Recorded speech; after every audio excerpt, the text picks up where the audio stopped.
Just checking in is not a follow-up strategy. It gives the buyer no new reason to reply and makes you sound like every other rep in their inbox. The problem is that it puts all the work on the buyer. You are basically saying, please remember why this mattered. A better follow-up gives the buyer a reason to re-engage.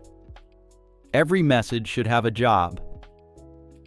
Use a 5-step ladder: recap, value add, objection reducer, decision prompt, and clean break. First, send a recap.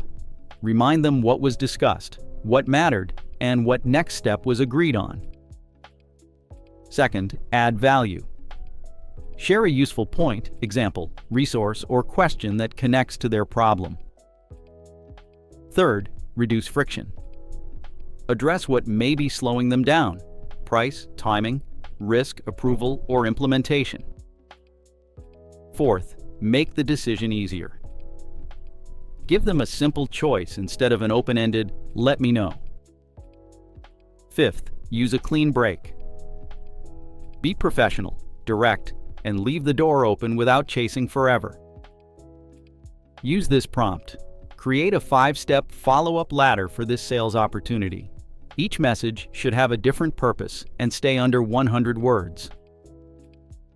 Before sending, edit every message so it sounds like you, references the real conversation, and does not feel automated. Save your best follow-ups by situation: after demo, no-show, proposal sent, pricing concern, competitor mention, and ghosted. Stop randomly checking in. Use a ladder, recap, value add, objection reducer, decision prompt, and clean break. If you want the exact follow-up prompts, grab my free guide, 25 AI prompts every sales rep should steal.